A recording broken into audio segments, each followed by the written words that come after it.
What is going on, everybody? Hope you're having a good evening. It's cold out there. Make sure you're bundled up, got your covers on, your heated blankets, all that. That big mama cover that you cover your hands up with. Those come in handy this time. Today, episode number 239, I think. 239. Let's get into it. Thinking game. Broken homes explained. What causes them and how they shape us. A lot of people I grew up around and with grew up in broken homes, single parent homes, single father homes, sometimes no parents, raised by grandparents. There's all kind of ways that a home can be fractured, broken, and the collateral damage is the kids. A lot of times they don't like to be talked about. Some people try to sweep it under the rug like it never existed.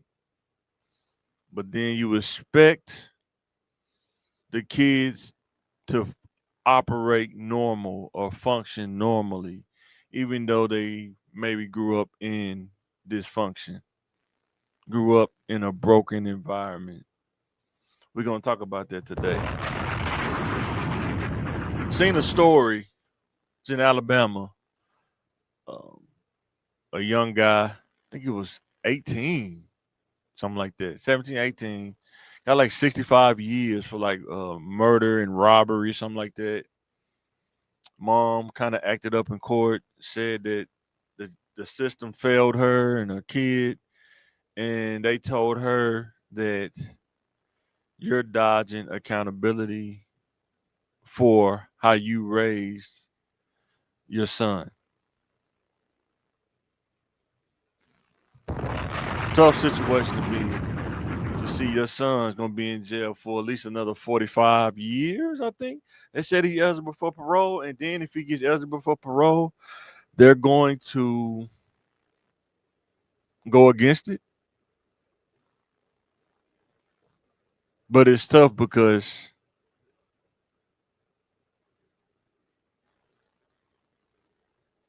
accountability is not gender based. It don't care what color you is. Consequences is not gender based. It doesn't care what color you is or are.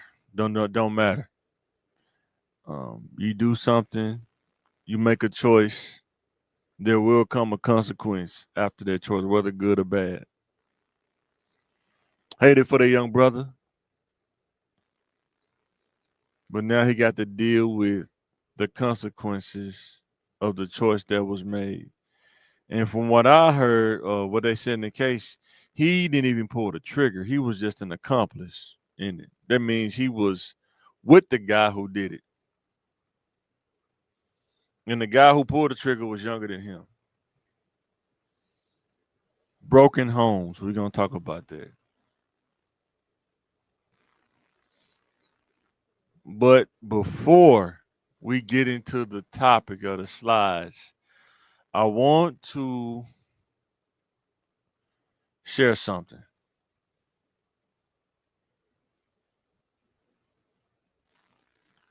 It is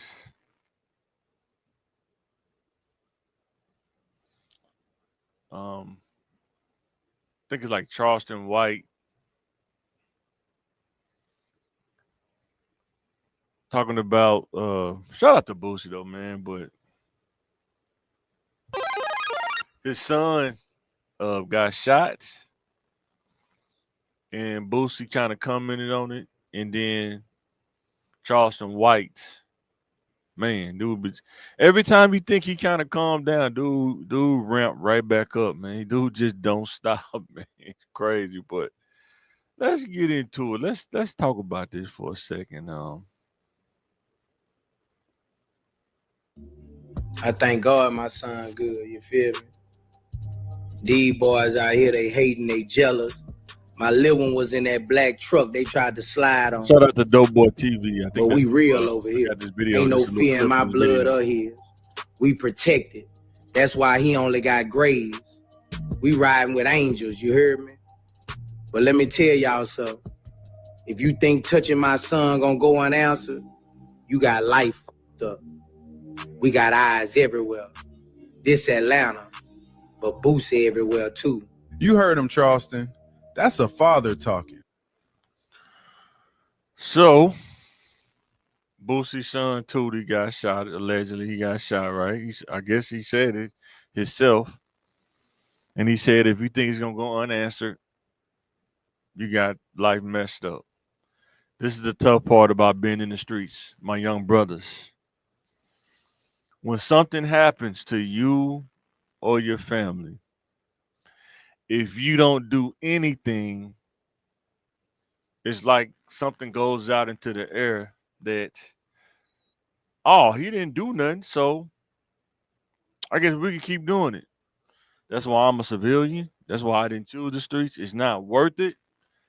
This kind of stuff happens. It's almost like you have to do it, you have to say something or take action, or it can keep happening. They won't stop coming. Unfortunately, the predators won't stop coming. They're like hyenas almost. They'll just hover around. But man, I hate this had to happen, man, because I think Tootie been kind of wilding out a little bit. But listen to Charleston White's take, and I'm hoping Peele and Jay come here. We can talk about this a little bit, but we'll see. It's been a rough, man. It's been cold today, man. It's been crazy today, but let's hear what Charleston White got to say. That's Boosie. You respect that, right? What's your reaction? Man, fuck all that. That's the problem right there. That man just said they got eyes everywhere, like this some kind of mafia movie. You mean to tell me your son almost lose his life, and your first response is to double down on that street shit? Let me. Is what he say making sense? The problem is when you really go so deep into the streets, it gets hard to let it go, the mentality. That's why it's not worth it to even just start going down the path. And it's too much information out there now to let you know not to play around in the streets. It's not the 80s, it's not the 70s, not the 80s, not the early 90s. It's 2025. There's so much information out there now to let you know, stay out them streets, man. Be a civilian, man. It ain't worth it. Let's keep listening, though. He say this. I thank God Tootie ain't get killed. But let me ask y'all, what them boys doing to get shit like that? See, Boosie always screaming about hate, but never accountability. You in Atlanta City. Like I just told you, accountability does not care about your skin color. Accountability does not care whether you man or woman. You have to know individually what you're accountable for. It could be life or death. Sometimes this is things that people don't talk about in the streets. Did they just randomly shoot at you? Kind of what he's saying, or did you do something to get shot at? A lot of times people think street violence is random. It's not as random as you think. But let's hear what Charleston White got to say. They're scammers, steppers, and shade. And your son moving around in a blacked out truck like he untouchable? Come on. That ain't hate. That's lifestyle consequences. Yo, that. So, lifestyle consequences. Let me know what you think about that. Do you understand lifestyle consequences? There's a consequence to every lifestyle. When I was young, I did not live the right lifestyle. Consequences came with it. I wasn't just with one woman. I didn't even understand the concept. I just didn't want to do it. It took some years. of trial and error, mistakes, and learning about myself to learn that when you want a family and you want to raise kids, you want to break the cycle of the broken home, it starts with the man. It starts with the man. Starting with the man who believes in God, starts with the man who's led by God, starts with the man who got some common sense. It starts with the man who gets rid of the lust of women, because that's what young men struggle with, in my opinion. I know I did. The lust part, you're not taught about the lust versus commitment and loving a woman. Most dudes lust after women until you get, some dudes get tired of it, and some dudes learn the hard way. And I got to say this to my sisters out there. If you don't hear me say nothing else, you do not want a man to lust after you. You want a man that's going to commit to you. There's a difference. If a man lusts after you, lust will eventually fade and go away. Happens all the time. But if a man commits to you, marries you, and really is guided by God, it goes beyond lust of y'all becoming one. It's not a lust thing, it's a love thing. It's a spiritual thing. And I'll tell you this, most of the time, when it comes down to a man lusting after a woman, you're not going to be able to keep up with a dude that's deep in lust. You're not going to be able to keep up. But if a man is committed to you, if a man values you, it won't be a lust. It will be a loving relationship. He won't bust you down because he's lusting after you and just bust you down like a rotisserie chicken from Sam's. That's all I'm saying. Because once you get bust down, what's left? But if a man values you as his wife, he will maintain you. He won't wear you down or wear you out. This is because he's committed to you. But that's just my take. This is anything I say, that's my take. Don't get caught up in men lusting after you. Allow the right man to make that commitment to you in marriage to prevent the frustration, to prevent the broken home, to prevent the risk of being a single mother, because it's not fun being a single mother. So with that, we're going to get right into it. Think Game Podcast, number 239. Peele and Mike, Peele and Jay, they probably join. We'll see. If not, we're going to roll through this thing today. Broken homes and the effects of broken homes. The collateral damage of broken homes. Let me know in the comments what you think. What is a broken home? The definition is a family in which the parents are separated or divorced. Say it one more time. A family in which the parents are separated or divorced. The home is not complete. It's either a single mother, single father, or no parents at all. The kids are raised by the grandmother. So many different scenarios, unfortunate events, and the collateral damage that comes with kids growing up in a broken home.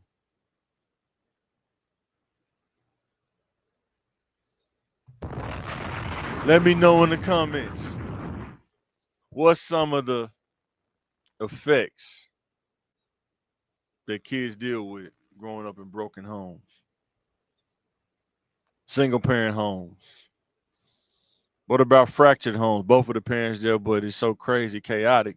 It's fractured. It's not like a good environment. A lot of times this don't get talked about. A lot of times they try to skate through it, but then the kids are the collateral damage. That kid in Alabama who's getting sentenced to 65 years for murder and robbery. I didn't see his father in court, and it looked like he could have grown up in a broken home. They are making videos on TikTok. Mothers are saying their kids are to a point where they have to call the police on their kids because they don't feel safe in their own home in today's time. Broken home, no father.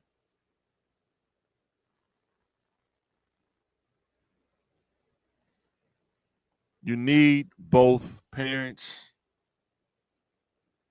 You have to make an effort to stay together. And we're going to talk about that a little bit.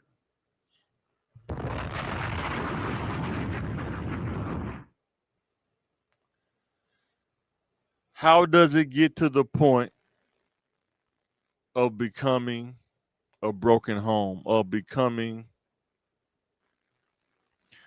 broken? How does it get to the point of being broken?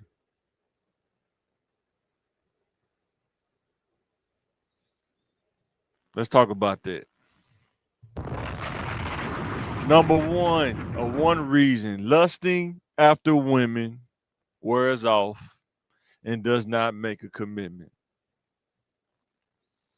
Lusting after women, no commitment. Dancing.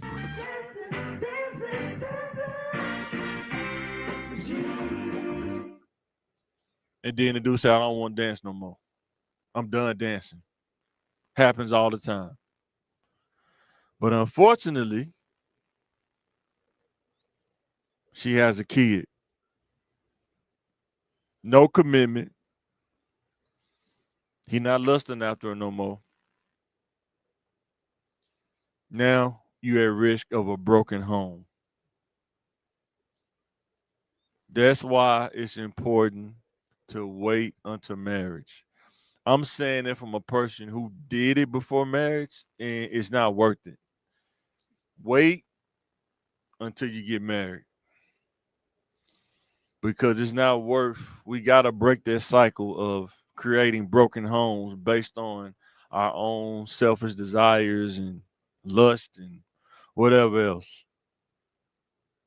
But when that lust wears off, that's why I said earlier to my sisters, don't get caught up in men lusting after you. Get caught up in the man that wants to make a commitment to you so you can prevent or avoid having a broken home.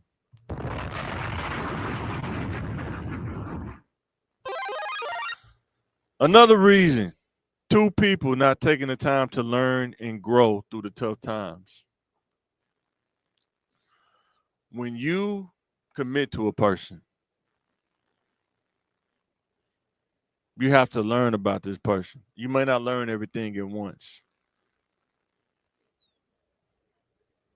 That's why it takes time. You have to really determine, can I spend the rest of my life with this person, even if they don't grow at the point they're at now? If they never grow again, can I spend the rest of my life with this person? You have to learn a person, and it goes both ways. But I'm talking to the men because we've taken the power away from ourselves because of the lusting after women. You give up that power.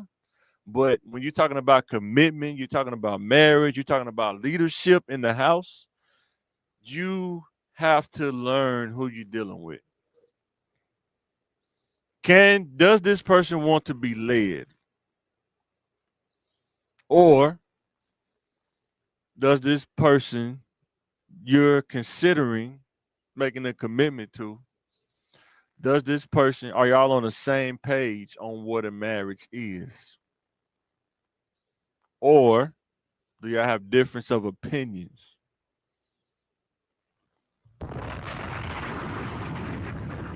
You have to consider these things and take the emotion away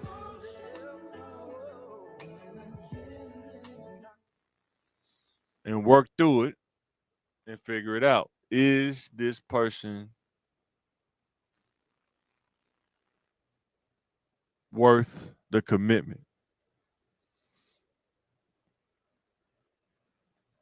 One thing I told myself before I got married is no matter what happens, me and my wife, we're gonna stay together. We're gonna work it out. I'm not planning on doing nothing crazy. But I also know that it's the tough times that make marriages. It's not the easy. The easy times are easy, but it's the tough times. But I didn't have deal breakers in my head. If this happened, I'm gone. I don't think like that. And I will encourage any young brother that's thinking about getting married, don't think like that. Go into it with the mindset. Once I go into this, that's it. Unless I die, that's it. Me and my wife, we make a conscious effort to stay together, and we work well with each other. We're total opposites, but it works. But we have so many similarities.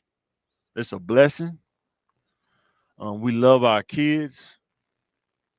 We both put our kids before us, but we still go out and find ways to communicate with each other as well. The kids did not ask to be here. So we don't think putting the kids on the back burner. That don't make sense to us, but everybody has their thing and what they do, but we love our kids. We don't want to create a broken home and deal with the collateral damage of trying to raise kids in a broken home. It's not. You just don't know how things gonna turn out. It's tough. Another reason, unrealistic expectations toward one another. Having realistic expectations. I'm not perfect. So if I'm not perfect, why would I expect my spouse to be perfect? If I'm gonna mess up, why would I expect her not to mess up? But there are people out there that have unrealistic expectations. Even when you meet or on the wrong premise, people still have unrealistic expectations. You have to dial in your expectations, especially a man leading a woman. Being a leader is not about control, it's about serving your household. It's about being a provider, the best provider that you can. And when you meet a real woman, she will follow your lead if you show her that your leadership skills are up to par. I can just say that from experience. You have to earn the respect and submission of your spouse. It's an earned situation. You don't just get it right out the box. You have to earn that through leadership, through times, tough times, leadership through the good times, leading your family spiritually, all those things. And then things start to fall in line. Not subservient, Subservient means some form of slavery, but submission is a choice. Submission is a choice. Another reason, unresolved trauma that affects thoughts and mindset. Unresolved trauma that affect thoughts and mindset. Sometimes the trauma is a recurring cycle of broken homes. That's all they know. It takes a lot to challenge yourself and do something outside of what you grew up around and what you know. I'm just telling you from experience. You have to be able to challenge yourself to do better.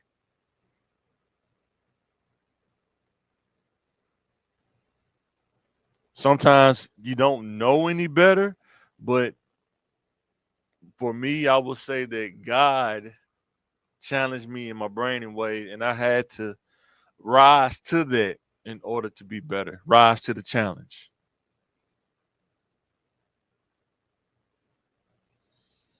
And the reason why I'm talking about this is because I really believe that if I can pass down something to some younger person that wants to listen and learn from my mistakes, my trial and errors, I think before they figure things out, because there are a lot of things in there before that can cause heartache, cause pain, can set you back. But if you can figure it out from somebody else's trial and errors and insight, I think you can really take off and have the advantage. But sometimes I had to learn this for myself. You have to listen. And I got to say this before I move to the next one. You don't, when you talk to somebody that's older, I really want you to think about this. Why people be saying like older people or things are outdated. If somebody makes it to 60, 70, they didn't make it there by accident. There's some wisdom involved to get to that age. It's not easy to get to 70, 75, 80. There's some wisdom there. Don't skip on the wisdom, man. The next one. Can a broken home be avoided? Can a broken home be avoided? The answer is yes, it can. If you take the proper steps, learning about yourself, learning things to avoid, in my opinion, I think you can avoid creating a broken home. My first one, learn as a man about how to operate under self control and discipline. In my opinion, a lot of young guys don't learn from a man, an older man, or their father because the home is broken, how to operate under self control and discipline as a man. You do not have to give in to your lust. You do not have to be with multiple women. You do not have to have sex before marriage. Let me repeat that. You do not have to have sex before marriage. You can wait. Find the proper spouse first to commit to. Go through courtship, get engaged, get married, then be fruitful and multiply. Some reason, somewhere along the line, we start doing it backwards. It's like we get fruitful and multiply.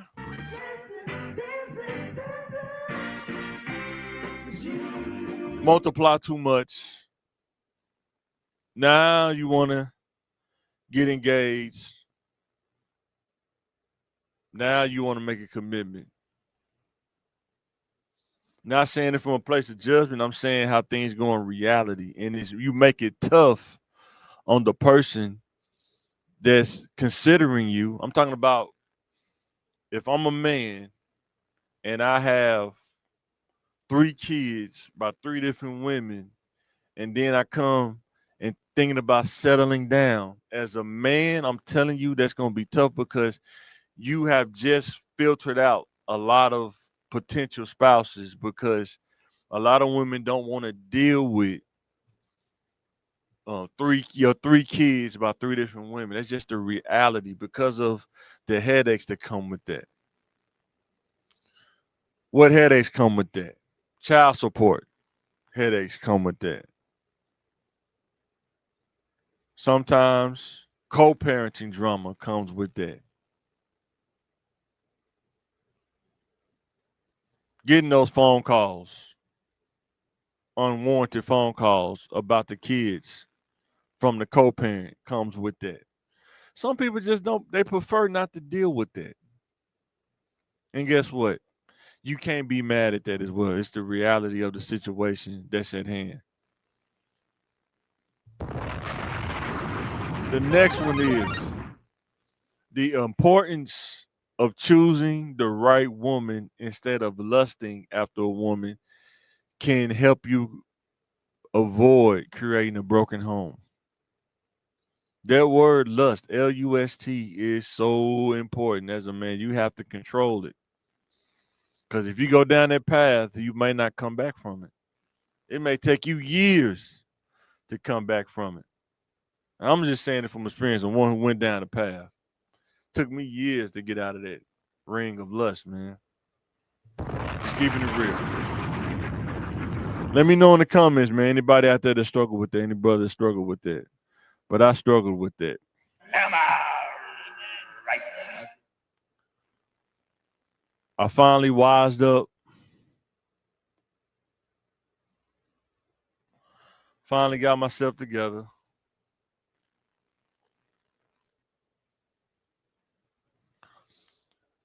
Allow God to bring my wonderful wife into my life because actually when I changed, I got out of it. I really wasn't looking for anybody particular. I just stopped really cold turkey almost, pretty much cold turkey. And I started going back to church, and that's when everything changed. Gave my life to Christ. I learned about Christ for myself. And it's not about the color, it's about the character. People forget about that. Forget about what color he was or what race he was. The character traits. No guile found in his mouth. Did the will of the Father. Died for our sins. Me and you died for us to have a chance to repent and get it right. But in order to choose the right woman, you have to get out of that lust zone. Lust, the lust zone. It's the danger zone. You got to get out of there. Or you'll always find yourself finding a woman that you're lusting after. And they out there.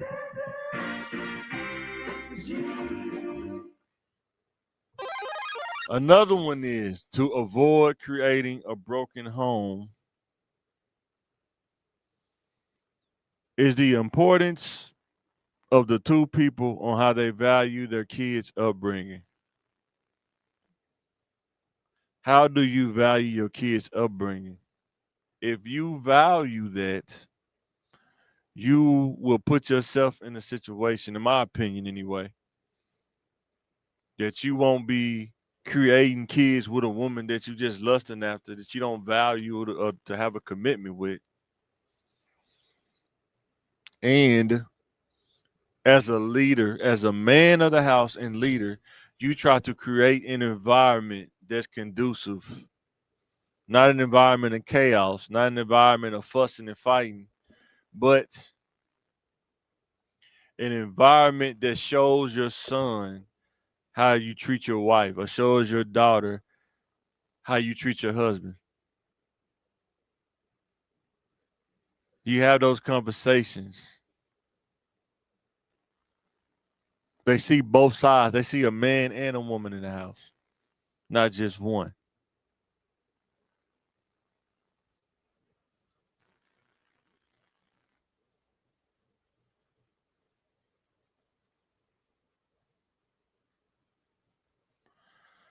So,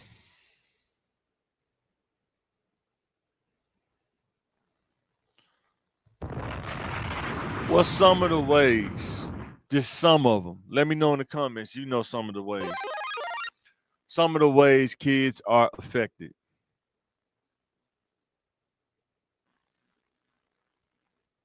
from a broken home. What's some of the ways kids are affected? The first one that I've seen through research is negative emotions, sadness, anger, fear, confusion.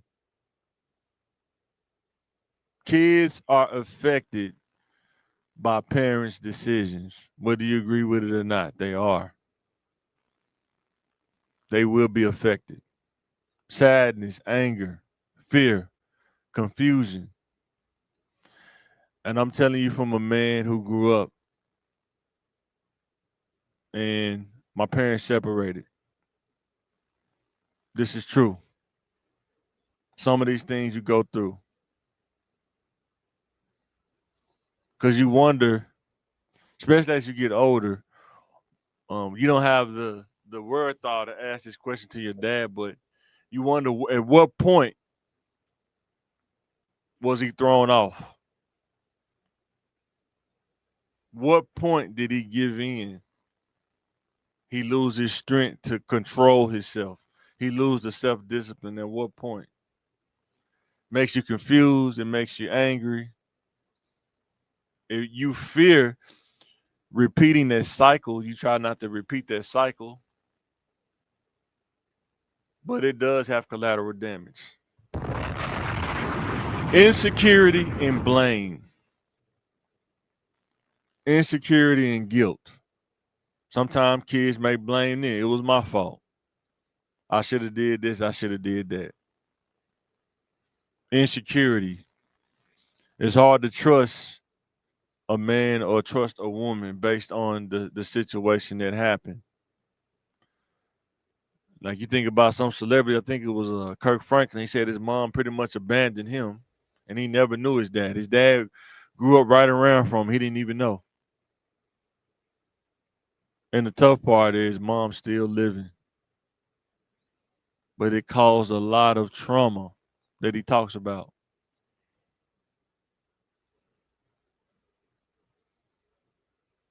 Even when fathers don't be in their kids' lives, but they're still living and they're in proximity, there's collateral damage that kid deal with. Because it's like, why don't you come around? Why won't you just come see me? I know you might not like my mom, but why don't you come see me? It happens. The third one, mental health issues, depression, anxiety, and other behavior disorders. A lot of times kids act out due to issues at home. No balanced home life. Single parent home. Mom's working probably 2 jobs. At this point now, it's hard to live on just one salary unless you went to school and really did the thing, but it's hard to live on just one salary now. So probably working 2 jobs. And how many, when you really think about the kids, how many of them really go home, they sit still and learn or read or do some extra stuff outside of school? A lot of them just go to and fro because there is no parental guidance most of the time when it's a single parent home because the other parent has to work. That's why we tell, or I even tell women, make sure this man wants to commit with you before you lay down, before you even think about that, because being a single parent in 2025 going into 2026, it ain't easy as you think it is. See, they cut the benefits, they probably cut them back on, but it's probably at a lower rate. It probably ain't like it used to be. It it's not beneficial to be a single parent. We got to break that cycle and stop making that story like it's glorified. It's not. More times than not, being a single parent is not easy. One income, not easy. And the kids are affected.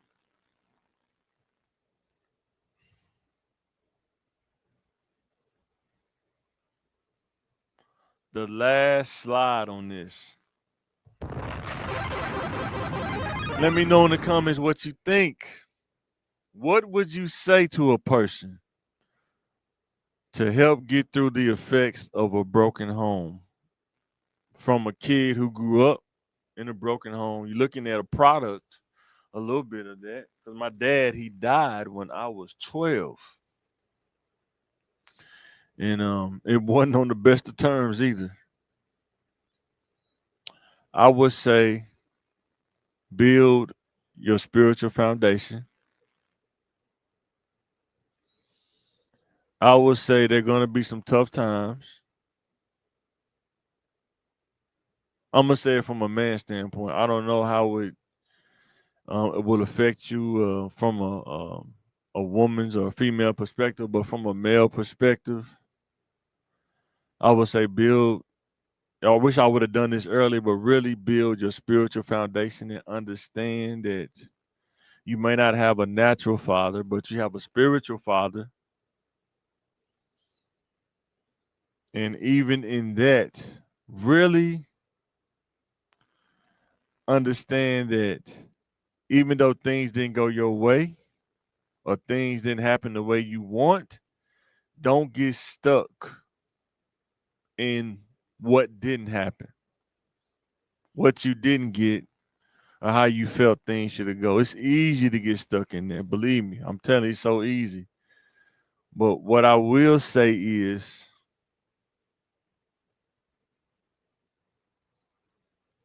don't allow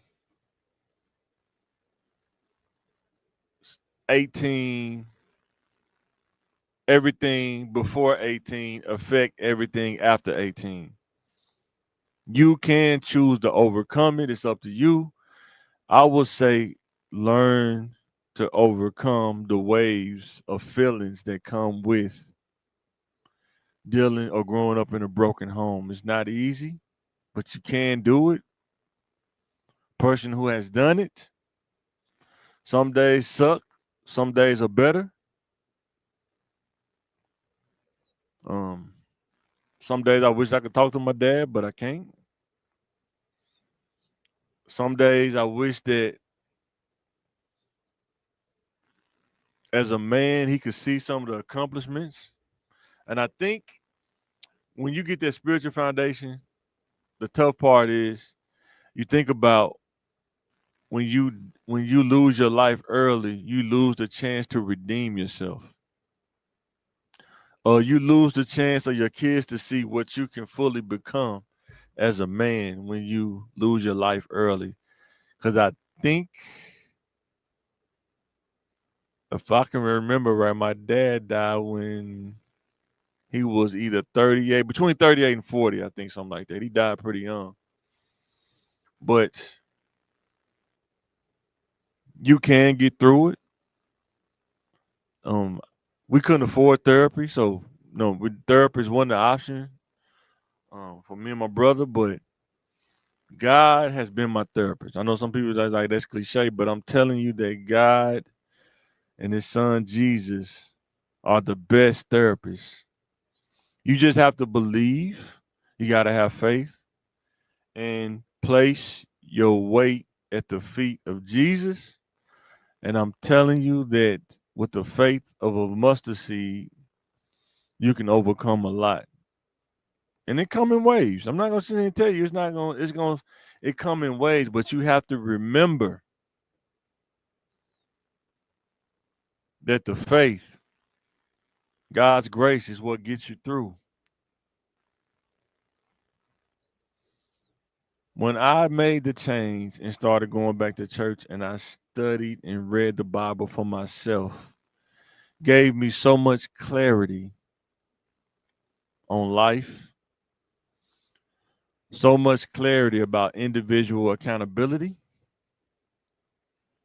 It gave me clarity on, even in tough times, you still have to get up.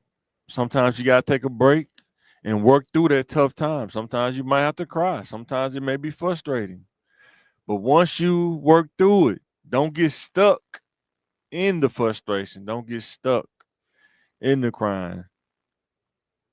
You have to work through it. Because what I learned as a man on my own, through my own trial and errors, is that when you're a provider and you're a leader, you're gonna go through things, but you still have to remember what is your role. I still have to lead and provide, even with my flaws, even with things that I'm dealing with up here. I still have to maintain the balance of being a provider and a leader of the household. I have to be stable. The world don't stop. I have to keep going. And through Christ, I can do that with efficiency and not get stuck on what I wish I would have had or what didn't happen. I don't know. But when I turned 18 and going forward, it's your plate now. It's your journey now. And you have to make good choices. And you can choose to be grateful or you can choose to complain. It's your choice. It's not going to change anything if you complain. But choosing to be grateful, choosing to, even though things didn't go great to this point, but with God and that solid foundation spiritually, after this, going forward, it's going to be greater. Step by step at a time, it's going to be greater. I wish I would have really solidified my spiritual foundation when I was younger, but everything happens for a reason. Everything works together for the good. And I would tell any kid, you can get through it. It's not as easy, but you can work through it. And you got to learn how to forgive and let things go. Forgiveness is your best tool in life. Forgiveness. Even if the person still want to stay in that state, you still got to learn how to forgive. Learn how to be objective. My parents were still growing up. They had to learn. Um, some things didn't happen, but guess what? Your turn coming, and you got a choice. Either I can break the cycle and become better. Not saying I'm better than them, but just not allow the things that I didn't get or the things that didn't happen to allow me to continue that cycle. Choose to be grateful that I'm still living, health, wiggle my toes, wiggle my feet. I can breathe, I can see, even though I need glasses, but I can still see. But I choose to be grateful. I choose to stay positive. Even if I'm hit with a negative emotion, I'm going to process it in a positive way. That's what Christ showed me how to do. Remain positive even in times of adversity. And guess what? You may not know everything. You don't need to know everything. I would tell anybody, just learn how to figure things out in a positive way. Because things will come, especially for men. Things will come and you don't know. Only thing I know is to be positive, pray, ask God to give me guidance, and I'm going to get through it. But crashing out, not an option. My family needs me to provide, and I can't put anything or allow anything to get in the way of me providing for my family. That's what happens when you sign up to be married. You sign up to be a provider, whether it's tough, whether it's the weather is nice, whether it's raining, whether it's snowing. You provide for your family. You provide for your wife and kids. I've been in situations that it was tough because I've been laid off before, and I had to figure it out. I was cutting grass. I was doing everything I could until I found another job. But a provider is something that you take serious as a man. And if you're not at a point, you got to get to that point. But don't allow the tough times or things that didn't happen before you became an adult to cause you to not be that best provider for your family, be that pillar for your family. So with that being said, thinking game number 239. Thank you for everybody who come back and watch this. Let me know in the comments the effects of a broken home. Can a broken home be avoided? Some of the ways broken home affect kids, and how does a person get through it? For me, it was God and Jesus Christ, understanding the word, being comforted by the word, understanding that we all gonna meet death someday, understanding that things happen. Nobody's perfect. We have to forgive because you want to be forgiven, so you have to offer forgiveness as well. Understand that you can choose to be grateful. You can choose to carry the trauma. Oh, one more thing before I get out of here. This is one more thing. Health. Carrying baggage and trauma will affect your health. That's why it's important to learn how to forgive and let go. Leave it where it's at, because it can affect your health. Your health is very important. You start losing your health, it will affect you. Take care of your body and take care of your internal health as much as you can. Take care of it. What you eat, how much you sleep. Develop your mind. Read. Learn new things. Do you know you can read the Bible different in the same scripture like 3 times and learn something 3 different times? You can do that. So with that being said, that's my last thing. Let me know in the comments what you think. The effects of broken homes, can we avoid it? The collateral damage and how it affects the kids. How do we break the cycle, and how do kids get through it? Thanks for watching Think Again Podcast. I will catch you on the next episode. And I appreciate everybody for hitting the like button. Hit the subscribe button. Let us know in the comments any topics you'd like to hear us talk about. And we will catch you on the next Thinking Game. Welcome to the Thinking Game, where each decision is a step in the thinking game.